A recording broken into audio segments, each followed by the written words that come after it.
Tonight, News Channel 5 Investigates has discovered discrepancies in timesheets that appear to show Millersville's Assistant Police Chief, Glenn Alred, may have been working illegally. We're glad you're joining us at 5, everybody. I'm Hunter Hoagland. And I'm Carrie Sharp. You may remember Alred announced his resignation earlier this week. News Channel 5 Investigates reporter Levi Ismail discovered discrepancies when he pulled those dispatch logs. Levi, what else did you find? You know, we found Alred's timesheet doesn't match up with dispatch logs. It's a key piece of evidence that could prove he was working illegally.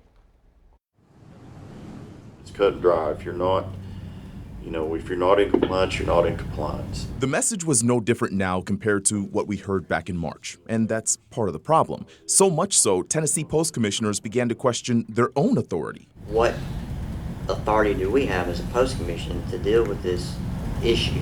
It was the second time in as many months where investigators accused Millersville's Assistant Police Chief Glenn Alred of working full-time hours without being certified. Earlier this year, News Channel 5 Investigates discovered Alred was pulling people over on his own without a certified officer on scene. I'm getting phone calls from people from Millersville that have not been proven, but that he's working more than 20 hours a week. Investigators were told to head back to Millersville, but this time grab timesheets and compare them with calls for service, and we did just that. Millersville City Manager Scott Avery sent us Alred's timesheets between April and July, which appeared to show Alred worked no more than 20 hours every week. So we got dispatch reports from Sumner County for every time Alred responded to a call during those same weeks, and found this.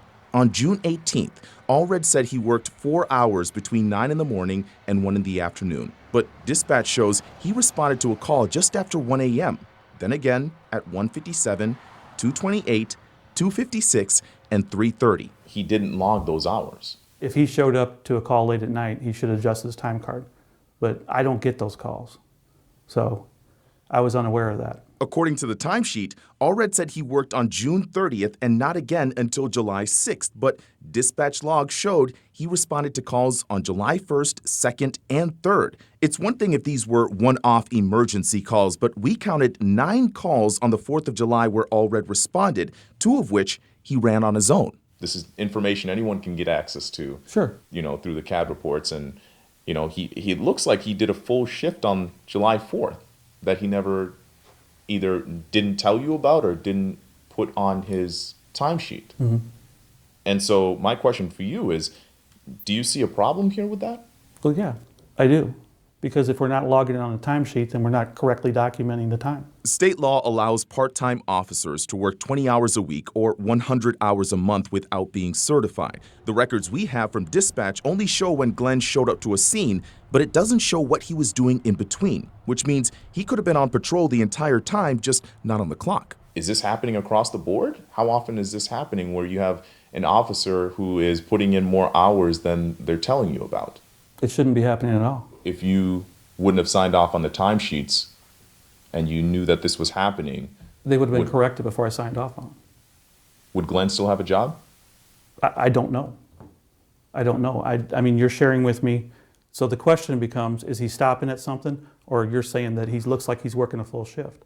I don't know what he's doing. Police Chief Melvin Brown and Alred have already put in their 2 weeks' notice, but Avery says it has nothing to do with these findings. He told us he plans to be more diligent about timesheets, but also says he hasn't heard from the Post Commission about any new investigation. I've gotten 0 cooperation and 0 communications from the Post Commission. 0. While he waits to hear from investigators, Avery says the message is the same now as it was before. I don't understand how people are okay with baseless accusations. You came up with evidence. Why can't they come up with that evidence? Everything you shared with me just now is public record. So if they say there's a problem, put the documentation together and bring it forward. I spoke to Avery again this afternoon, and he says Post investigators have just reached out. They plan to be in Millersville on Monday to collect more information. We also heard from Sumner County District Attorney Ray Whitley, who initially declined to prosecute Alred and Brown. He says he's waiting to hear what Post investigators find before deciding what to do next. With News Channel 5 Investigates, I'm Levi Ismail.